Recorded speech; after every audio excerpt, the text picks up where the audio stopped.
Now on to our guest co-host today, who is a triple and current reigning Olympic gold medalist, a swimmer for Great Britain, who's training as we speak for the Los Angeles 2028 Olympic Games, but also got time to come here and of course inspire generations of the future and otherwise. Absolute pleasure to have Olympic superstar Tom Dean MBE join us. Good to see you, Tom. Thanks very much. Thanks for having me. Really appreciate your time. And I suppose the one thing that really surprises me is that you're at the pinnacle of your career at the moment. Mm-hmm. You're in the midst of your career. You've got the silverware, you've got the goldware to show it right in front of us here. We'll get onto those shortly. And yet you're training for another Olympics, mm-hmm. and yet you're still setting time ahead for your future. You're thinking almost ahead of retirement from your professional sport. Mm-hmm. What was the sort of eureka moment for that for you? Yeah, it's a great question, and it's something I kind of wrestled with a little bit, because I was thinking I really want to do something to try and inspire the next generation, to really make a difference with the grassroots sport, try and make more kids safe in the water, all these kind of things. And I thought, is this going to impact on my performance? Mm. But I actually came to the realization that it's the best possible time to do it. We had the Paris Olympic Games, goodness me, 9 months ago now. I've flown by, but we've got 3.5 years until the LA Olympic Games. So I am back in training, but I wanted to make sure that whatever I set up and whatever project I started, I wanted to go to the next Olympic Games and to be able to stand there, hopefully with a few more of these, mm-hmm. and actually be able to tell the story of what we're doing and the difference we're making. And look, if we can get a few kids on the journey and inspire them, and I can stand there at the Los Angeles Olympic Games, which I think are going to be quite special, then that's a dream for me. So I was really, really keen to do it while I was still a competing athlete. Amazing. Yeah. And I want to ask, because now you're in the UAE, you're meeting a lot of Emirati kids as well. A lot of Emiratis are getting into the profession of becoming athletes and traveling the world to these games and performing. So how do you inspire the future generation of Emirati kids to see this as a route for them, that they can become what you became? I think well, there's a few things. I was very fortunate when I was younger that I got to meet an Olympian when I was 8 or 9 years old. And it massively inspired me. I think if you can see it, you can achieve it. And when I go and do school visits or visit anywhere really, and I bring these out and I show them to people and they can actually touch and feel an Olympic gold medal, it makes it a lot more real, and you can kind of understand the pathway slightly more. And I can speak to people about my journey, especially kids, and they can wrap their head around, actually it's not impossible. It's not impossible to follow this same path. And if you are committed and you do have the work ethic and you do get up in those early mornings when it's, back in the UK, cold and dark, mm-hmm. Then you can absolutely achieve it. The great thing about coming here, I think, is there's the appetite for sport. There's a real drive to make a difference like you said, with kids who are from this country, who see these sports stars and want to go on and achieve Olympic success and success in other sports.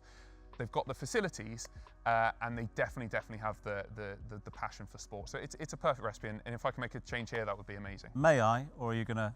Please do. Right. Please okay. do. It's just you mentioned it. The camera was asking to see a little bit more, so I don't want to get my mucky, grubby hands on that. But talk us through them. So you've got the Paris one there. Actually, if I can pass you that one there. They're a little heavy, but wow. I don't know if you want to pass that one along as well. I will do my best. That's the Paris Olympic gold medal. What's quite interesting about this one, I don't know if the cameras can pick up on it, but on the back there's a small hexagon of metal.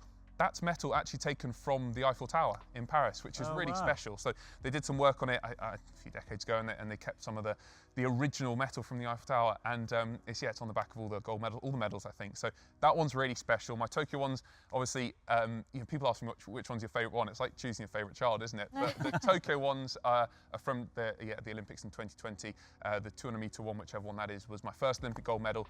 And like I said, hopefully more come LA 2028. Wow. I've got to give it back. It's close as on ever. Yeah, I don't doubt it at all, Tom. I just have to ask you, what you're speaking about and what you're building with not just your name, your brand, everything that you've learned is a legacy, essentially.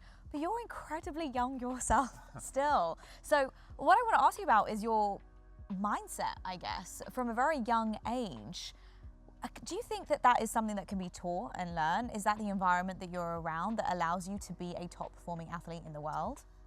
Look, I think I'm really fortunate that my family, my parents, they instilled in me this kind of sense of work ethic. Look, swimming's a tough sport, but I knew from, I started swimming at my club when I was 7 or 8 years old, and I knew that the work I was doing then, all through my teenage years, I was up at 5 a.m. doing 2 hours training before school, full day of school, and then 2 hours training after school, and I did that every day for 10 or 15 years. So I always knew that the work I do then will reap benefits and is going to lay the foundation for later on in my athletic career, and that's exactly what I'm doing now. So I've just taken that mindset and I've kind of transported it into the academies and the swim schools that we already have. So the work and the foundations that I can hopefully build now will kind of reap benefits, you know, not just for me, but for all the kids that are members of our swim schools down the line. So it's just taking that same mindset into something else. Yeah. And what is the challenges that you might face for the parents per se? Because obviously school is very important for them. They want their children to have as much time to study and achieve, because in the end they want to see the grades. But having this kind of training and activities to become maybe an athlete in the future professionally is also important in building a career. Yeah, completely. Look, education has to come first. That was what my parents always said. That's what my coach said. I think all the teachers out there are going to be glad to hear that as well. But education has to come first. Of course, that's the thing that's going to, you know, well outlast your athletic career.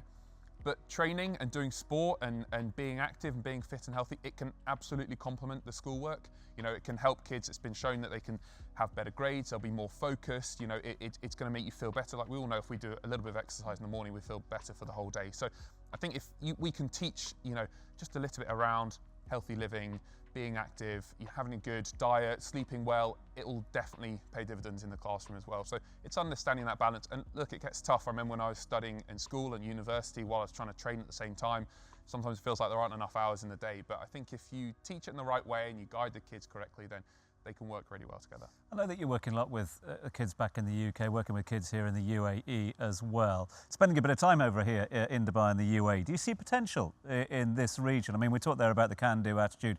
You talked about training facilities, but also the weather that we train in as well. Do you see potential out here in terms of academies and inspiring future generations? Yeah, without a doubt. I mean, you know, there's a real history of kind of Olympic success obviously in the UK, you know, and there's a real understanding of the grassroots work that needs to be done to lay foundations for, you know, obviously we have the Olympics in 28, but 32, 36, 40. I think that's, you know, really starting to take hold here as well. So yeah, facilities, you know, incredible. The weather, fantastic. I mean, we fly halfway around the world for some warm weather training camps half the time from the UK, so blessed with great weather out here. But the understanding of, you know, actual physical education and sport is really taking hold here as well. So these are the first seeds that need to be sowed for Olympic success. It can't happen overnight. I think some people think, you know, it can happen in a year or 2 years, whatever. It takes time, and you know, the children of today will be the Olympic superstars of the future for sure. So yeah, not a shadow of doubt. Tom, I have to ask you before we move on to the next segment, just to bust a myth here.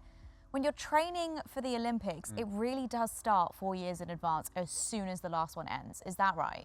Yeah, pretty much. We work in 4-year Olympic cycles. So as soon as I got back from Paris, I was like, look, I'll have a small holiday, but I'm thinking about LA 2028. Wow. We only get 2, 3 if you're lucky chances at this. You know, my race is about 1.5 minutes long. So I get 2 minute-and-a-half opportunities in my entire athletic career to get it right. You know, I was saying earlier, we're not blessed with like a Premier League or Grand Slams through the season. We have this one opportunity every 4 years. So yeah, I'm already wrapping my head around what it's going to take in LA, the kind of work I'm going to have to do.